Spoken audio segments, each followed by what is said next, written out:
Hello friend, Devshayani Ekadashi की हार्दिक शुभकामनाएं। एकादशी तिथि भगवान विष्णु की परम प्रिय तिथि है। एकादशी विष्णु भगवान से प्रकट देवी का स्वरूप है, जिन्होंने मूर नामक राक्षस का वध किया था। इसमें भी देवशयनी एकादशी सबसे विशेष है, क्योंकि इस दिन संपूर्ण सृष्टि के पालन करता श्री हरि विष्णु योग निद्रा में प्रवेश करते हैं। इस दिन यानी आषाढ़ मास शुक्ल पक्ष की एकादशी, देवशयनी एकादशी से लेकर कार्तिक मास की शुक्ल पक्ष की एकादशी तक कुल 4 महीने की यह चतुर्मास कहलाती है, जिसमें भगवान विष्णु विश्राम की अवस्था में रहते हैं। शास्त्रों में वर्णित है कि योग निद्रा एक दिव्य ऊर्जात्मक विश्राम है, जिसमें भगवान नारायण सृष्टि संचालन में कुछ समय के लिए विराम लेते हैं। ऐसे में प्रश्न उठता है कि जब भगवान विष्णु योग निद्रा में रहते हैं, तब सृष्टि का संचालन कौन करता है। इस संदर्भ में मान्यता है कि भगवान शिव इस कालखंड में सृष्टि के संचालन का दायित्व संभालते हैं। इसलिए इस अवधि में जो भी व्यक्ति भगवान शिव की आराधना करता है, उसे विष्णु जी की पूजा का फल प्राप्त होता है। यही सनातन धर्म की दिव्यता है। इस बार यह एकादशी 6 जुलाई दिन रविवार को है। देवशयनी एकादशी आध्यात्मिक रूप से अत्यंत शुभ फलदायी मानी गई है। पद्म पुराण के अनुसार देवशयनी एकादशी के दिन भगवान विष्णु का पूजन और व्रत करने से व्यक्ति को तीनों लोक देवों की आराधना का पुण्य प्राप्त होता है। जो भी भक्ति भाव से एकादशी के दिन इन कथाओं का श्रवण करता है, विष्णु भगवान के साथ साथ शिव जी की भी विशेष कृपा उसे प्राप्त होती है। तो चलिए कथा शुरू करते हैं। एक बार धर्मराज युधिष्ठिर ने कहा, हे केशव, आषाढ़ शुक्ल पक्ष की एकादशी का क्या नाम है? इस व्रत के करने की विधि क्या है और किस देवता का पूजन इसमें किया जाता है? श्री कृष्ण जी कहने लगे, हे युधिष्ठिर, जिस कथा को ब्रह्मा जी ने नारद जी से कहा था,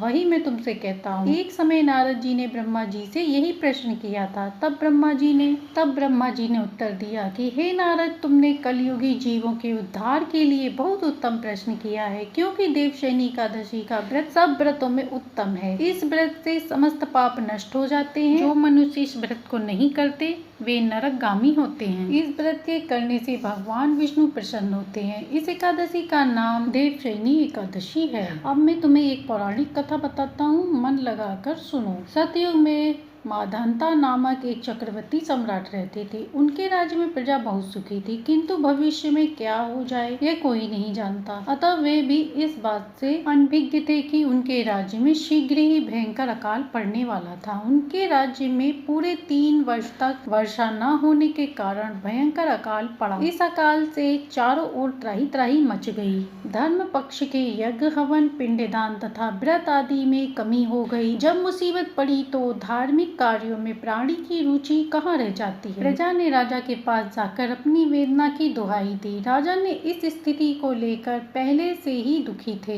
वे सोचने लगे कि आखिर मैंने ऐसा कौन सा पाप कर्म किया है जिसका दंड मुझे इस रूप में मिल रहा है। फिर इस कष्ट से मुक्ति पाने का कोई साधन करने का उद्देश्य से राजा सेना को लेकर जंगल की ओर चल दिए। वहीं विचरण करते करते एक दिन वे ब्रह्मा जी के पुत्र अंगिरा ऋषि के आश्रम में पहुँचे और उन्हें साष्टांग प्रणाम किया। ऋषिवर ने आशीर्वाद देते हुए कुशल क्षेम पूछा। फिर जंगल में विचरने व अपने आश्रम में आने का प्रयोजन जानना चाहा। तब राजा ने हाथ जोड़कर कहा, महात्मन, सभी प्रकार के धर्मों का पालन करता हुआ मैं अपने राज्य में दुर्भिक्ष का दृश्य देख रहा हूँ। आखिर किस कारण से ऐसा हो रहा है? कृपया इसका समाधान करें। यह सुनकर महर्षि अंगारिका ने कहा, हे राजन, सब युगों से उत्तम यह सतयुग है। इसमें छोटे से पाप का भी बड़ा भयंकर दंड मिलता है। इसमें धर्म अपने चारों चरणों में व्याप्त रहता है। ब्राह्मण के अतिरिक्त किसी अन्य जाति को तप करने का अधिकार नहीं है, जबकि आपके राज्य में एक शूद्र तपस्या कर रहा है। यही कारण है कि आपके राज्य में वर्षा नहीं हो रही है। जब तक वह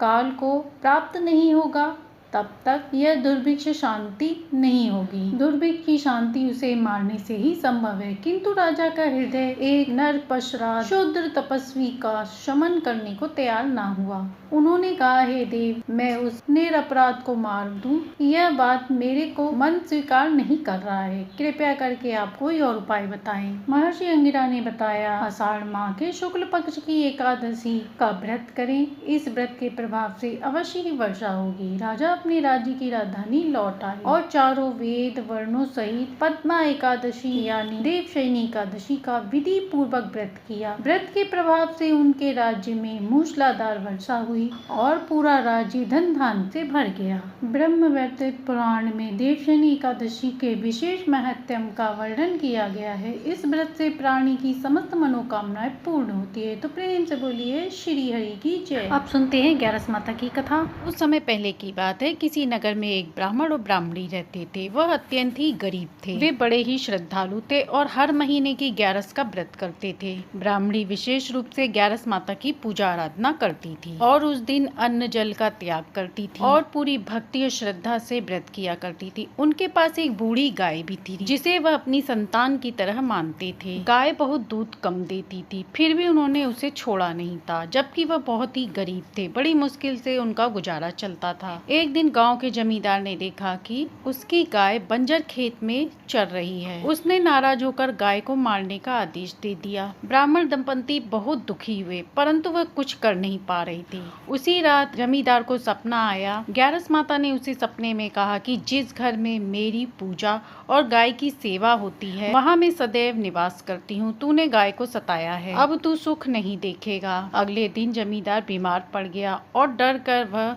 ब्राह्मण के घर गया और वहां जाकर माफी मांगने लगा और गाय को वापस भिजवा दिया। तभी से पूरे गांव में परंपरा बन गई कि ग्यारस के दिन विष्णु भगवान की पूजा के साथ साथ ग्यारस माता की और गाय की सेवा करी जाए। अब सुनते हैं ग्यारस माता की दूसरी कहानी। किसी नगर में एक वृद्धा स्त्री रहती थी। वह हर महीने ग्यारस का व्रत करती थी। वह बहुत गरीब थी, परंतु उसकी भक्ति में कोई कमी नहीं थी। व्रत के दिन वह सुबह उठकर जल्दी से स्नान करती, भगवान की पूजा आराधना करती। जहाँ गाय की सेवा होती है वहाँ सुख शांति का वास रहता है। तो प्रेम से बोलिए ग्यारस माता गाय माता की जय। साथ ही ग्यारस माता की चौकी सजाकर ग्यारस माता की भी पूजा आराधना करती और अपने बगिए से एक गुड़हल का फूल तोड़कर ग्यारस माता को चढ़ाती। उसका मानना था कि ग्यारस माता को गुड़हल का फूल अत्यंत प्रिय है। गुड़हल का लाल फूल उसकी छोटी सी तुलसी जी की बगिया में उगा करती थी। वह मानती थी कि यह फूल ग्यारस माता को अत्यंत प्रिय है। एक दिन गाँव के जमींदार ने मंदिर में पूजा रखी और उसने बहुत महंगे महंगे पुष्प चढ़ाए, परंतु उसके सारे पुष्प सूख गए। यह देख सभी हैरान थे। तभी बुढ़िया माई आई और उन्होंने एक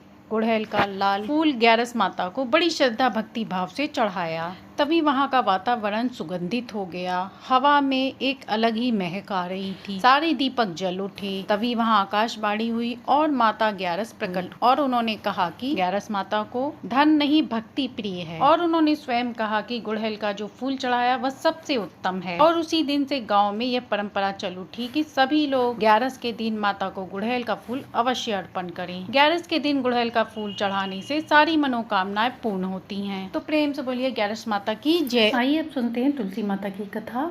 एक सास बहू थी। बेटा काम करने के लिए बाहर रहता था। महीने 2 महीने में आया करता था। सास तुलसी माता की पूजा आराधना करती थी। एक दिन सास ने बहू से कहा कि मैं तीर्थ यात्रा करने जा रही हूँ, तुम मेरी तुलसी माता की पूजा आराधना कर लिया करना। बहू ने कहा ठीक है। सास चली गई। बहू ने नहा धोकर काम धंधा करके खा पी लिया, परंतु वह तुलसी जी की पूजा आराधना करना भूल गई। इस तरह तरह तरह की विपत्तियां आने लगी।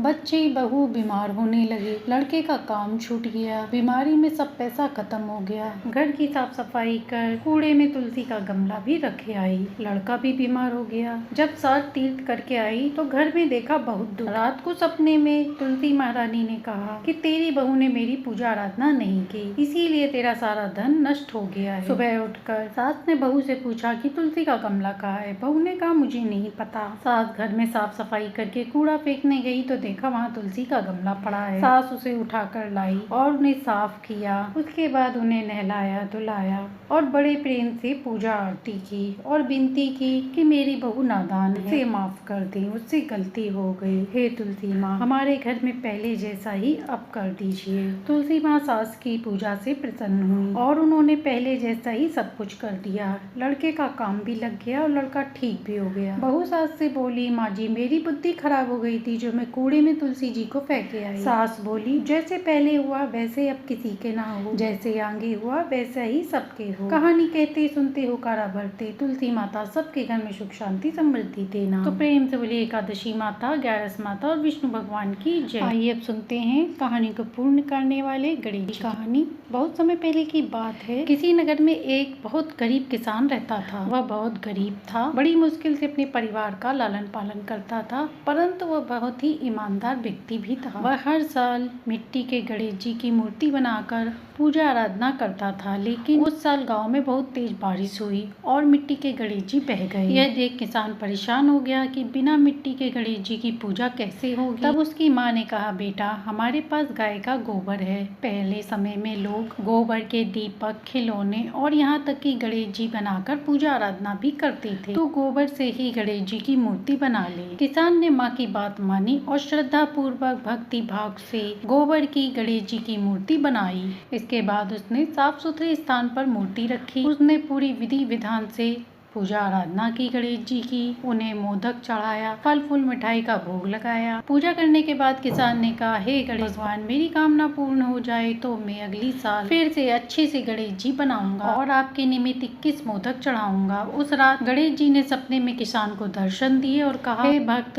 तूने श्रद्धा और भक्तिभाव से मेरी पूजा आराधना की, जिससे मैं तुझसे अत्यंत प्रसन्न हूँ। मुझे यह मूर्ति स्वर्ण मूर्ति से भी अधिक प्रिय है। तब गणेश जी ने आशीर्वाद दिया कि तेरे घर में कभी भी अन्न धन की कमी नहीं होगी। जो भी भक्त श्रद्धा भक्ति भाव से गोबर की मूर्ति से मेरी पूजा आराधना करेगा, उसके घर हमेशा सुख समृद्धि का वास होगा। तभी से कुछ क्षेत्रों में ग्रामीण भारत में गोबर से गणेश जी की मूर्ति बनाकर पूजा आराधना की जाती है। इसे प्राकृतिक शुभ माना जाता है। तो प्रेम से बोलिए गणेश भगवान की जय। तो ये थी देवशनी एकादशी पर सुनी जाने वाली संपूर्ण कहानियाँ। आशा है कि आपको ये कहानी पसंद आई होगी। ऐसी ही कहानियों को सुनने के लिए हमारे चैनल को सब्सक्राइब करें।